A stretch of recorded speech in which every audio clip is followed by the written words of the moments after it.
ನೆನ್ನೆ ದಿನ ನಾವು ಪವಿತ್ರಾತ್ಮನ ಬಗ್ಗೆ ನಾವು ತಿಳ್ಕೊಂಡ್ವಿ. ಅವರು ಜೀವನದಿ, ಅವರು ಜೀವದ ಒಂದು ಜಲ ಅಂತ. ಈ ಜಲ, ಈ ನೀರು ಏನು ಮಾಡುತ್ತೆ, ನನ್ನ ಕುಟುಂಬ ಎಂಬ ನಾವೆಯನ್ನು, ನನ್ನ ವೈಯಕ್ತಿಕವಾಗಿ ಇರೋ ಜೀವಿತ ಎಂಬ ನಾವೆಯನ್ನು, ನನ್ನ ಒಂದು ಕ್ರಿಸ್ತನ ಜೊತೆ ಇರುವ ಒಂದು ನಡೆಯನ್ನು ಅದು ಒಂದು ಸಂಪೂರ್ಣತೆಗೆ ಅದು ನಡೆಸುತ್ತೆ ಅಂತ. ಆಮೇಲೆ ಇವತ್ತು ನಾವು ಪವಿತ್ರಾತ್ಮನ ಬಗ್ಗೆ ನಾವು ತಿಳ್ಕೊಳ್ಳೋಣ. ಆದಿಕಾಂಡ 8:11 ಅಲ್ಲಿ ನೋಹನ ಕಾಲದಲ್ಲಿ ಏನಾಗುತ್ತೆ, ಮಳೆ ಬಂದು ಬೆಟ್ಟಕ್ಕೆ ಹೋಯ್ತು, ನಿಲ್ತು, ನಾವೇ ಹೋಗಿ ನಿಲ್ತು.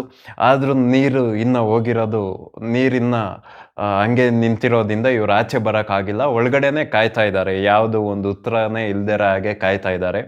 ಆಚೆಯಿಂದ ಒಂದು ಒಳ್ಳೆ ನ್ಯೂಸ್ ಇಲ್ದಿರೋ ಹಾಗೆ, ಒಂದು ಒಳ್ಳೆ ಸೂಚನೆ ಇಲ್ದಿರೋ ಹಾಗೆ ಇವರು ಒಳಗಡೆನೆ ಕಾಯ್ತಾ ಇದ್ದಾರೆ. ಇವ್ರ ಕುಟುಂಬ, ಪ್ರಾಣಿ ಪಕ್ಷಿಗಳೆಲ್ಲ ಕಾಯೋ ಒಂದು ಪರಿಸ್ಥಿತಿಲಿ ಏನು ಮಾಡ್ತಾರೆ, 8:11 ಇವನು ಒಂದು ಹತ್ತರಲ್ಲಿ ಒಂದು ಪಕ್ಷಿಯನ್ನು, ಒಂದು ಪಾರಿವಾಳನ ಆಚೆ ಕಳಿಸ್ತಾನೆ.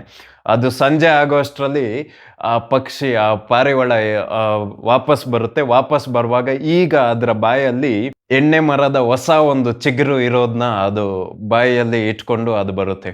ಆಮೇನ್ ಪವಿತ್ರಾತ್ಮ ಯಾರು ಅಂದರೆ, ನಹೂಮ್ 1:15-16 ನಾವು ನೋಡಿದ್ರೆ ಪವಿತ್ರಾತ್ಮ ಇವತ್ತು ಆದಿಕಾಂಡದಲ್ಲಿ ಇವತ್ತು ನಾವು ಕಲಿತಾ ಇರೋ ಪವಿತ್ರಾತ್ಮ ಯಾರು ಅಂದರೆ, ಇವರು ಒಂದು ಒಳ್ಳೆ ಸಮಾಚಾರವನ್ನು, ಒಳ್ಳೆ ಸುದ್ದಿಯನ್ನು ಕೊಡುವ ಒಬ್ಬ ದೂತ. ಪವಿತ್ರಾತ್ಮ ಯಾರು ಅಂದರೆ, ಒಳ್ಳೆ ಕಾರ್ಯಗಳನ್ನ, ಅವರು ಗುಡ್ ನ್ಯೂಸ್ನ ತಂದು ಹೇಳುವ ಒಬ್ಬ ದೂತ. ಆಮೇಲೆ ನಿಮ್ಮ ಜೀವಿತದಲ್ಲಿ ಒಳ್ಳೆಯ ಒಂದು ಸಮಾಚಾರಗಳೇ ಇಲ್ವಾ? ನಿಮ್ಮ ಜೀವಿತದಲ್ಲಿ ಬರೀ ಕೆಟ್ಟದನ್ನೇ ಕೇಳಿ ಸಾಕಾಗಿದ್ಯಾ? ನಾನು ಹೇಳ್ತಾ ಇರೋ ಸಂದೇಶ ಇವತ್ತು ನಿಮಗೇನೆ. ಪವಿತ್ರಾತ್ಮ ನಿಮ್ಮ ಜೀವಿತದಲ್ಲಿ ಇರೋದ್ರಿಂದ ನೀವು ಅನೇಕ ಸಾಕ್ಷಿಗಳನ್ನ ಕೇಳ್ತೀರಾ, ಒಳ್ಳೆ ಸುದ್ದಿಗಳನ್ನ ಇನ್ಮೇಲೆ ಕೇಳ್ತೀರಾ, ಒಳ್ಳೆ ಸುದ್ದಿಗಳನ್ನ ನೀವು ಕೇಳ್ತೀರಾ. ಆಮೇಲೆ ನಾನೊಬ್ಬ ಪ್ರವಾದಿ ಆಗಿರೋದ್ರಿಂದ ನಾನು ನಿಮಗೆ ಪವಿತ್ರಾತ್ಮನ ಮೂಲಕ ಒಂದು ಒಳ್ಳೆ ಸುದ್ದಿಗಳನ್ನ ಬರಲಿ ಅಂತ ನಾನು ಕಟ್ಟಳೆ ಕೊಡ್ತಾ ಇದ್ದೀನಿ. ಆಮೇಲೆ ಇದು ವಾಕ್ಯದಲ್ಲಿ ಎಲ್ಲೆಲ್ಲೆಲ್ಲ ನಡೀತು ಅಂದರೆ, ಯೇಸು ಕ್ರಿಸ್ತನ ಬಗ್ಗೆ ಕೇಳ್ತಾ ಇದ್ರು, ಪ್ರವಾದನೆಗಳು ನುಡಿಯಲ್ಪಡ್ತಿತ್ತು, ಒಬ್ಬ ಮೆಸ್ಸಿಯನ್ ನಮಗಾಗಿ ಹುಟ್ಟುತ್ತಾನೆ ಅಂತ. ಆದರೆ 400 ವರ್ಷ ಮಲ್ಲಾಕಿ ಪತ್ರಿಕೆ ಆಗಿದ ತಕ್ಷಣ 400 ವರ್ಷ ಅದು ಸದ್ದಿಲ್ದರ ಹಾಗೆ ಸೈಲೆಂಟ್ ಪೀರಿಯಡಲ್ಲಿತ್ತು. ನಂತರ ಒಂದು ಒಳ್ಳೆ ಸುದ್ದಿಯನ್ನು ತರ್ತಾನೆ, ಗ್ಯಾಬ್ರಿಯಲ್ ಒಂದು ಒಳ್ಳೆ ಸುದ್ದಿಯನ್ನು ತರ್ತಾನೆ. ನೆಕ್ಸ್ಟ್ ಪವಿತ್ರಾತ್ಮ ಮರಿಯಾಳ ಮೇಲೆ ಪವಿತ್ರಾತ್ಮನ ನೆರಳು ಬಂದಿದ ತಕ್ಷಣ ಒಂದು ಮಗು ಹುಟ್ಟಿತು.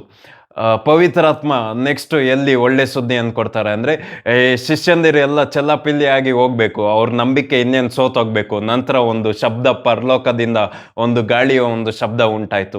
ಯಾವಾಗೆಲ್ಲ ನಾವು ಸೋತೋಗ್ತಾ ಇದ್ದಾವೋ, ಯಾವಾಗೆಲ್ಲ ನಾವು ಕೆಟ್ಟ ಒಂದು ಸುದ್ದಿಯನ್ನು ಕೇಳಿ ಸಾಕಾಗಿದ್ದೀವೋ, ಈ ಪವಿತ್ರಾತ್ಮ ಏನು ಮಾಡ್ತಾರೆ ಅಂದರೆ, ಒಳ್ಳೆ ಒಂದು ಸುದ್ದಿಯನ್ನು ಕೊಟ್ಟು, ನಮ್ಮ ಒಂದು ಎಲುಬುಗಳಿಗೆ ಪುಷ್ಟಿಯನ್ನು ಕೊಟ್ಟು, ನಮ್ಮ ಒಂದು ಜೀವಿತಕ್ಕೆ ಒಂದು ಪುಷ್ಟಿಯನ್ನು ಕೊಟ್ಟು, ಮತ್ತೆ ಅವ್ರು ಹೇಳ್ತಾರೆ, ನೀನು ಇಲ್ಲಿಗೆ ಹೋಗ್ಬೇಡ, ನೀನು ಹೋಗ್ಬೇಕಾಗಿರೋ ದೂರ ಇನ್ನ ಬಹಳ ಇದೆ, ನಿನ್ನ ಇಟ್ಟು ನಾನು ಮಾಡಬೇಕಾಗಿರೋ ಕೆಲಸ ಇನ್ನ ಬಹಳ ಇದೆ.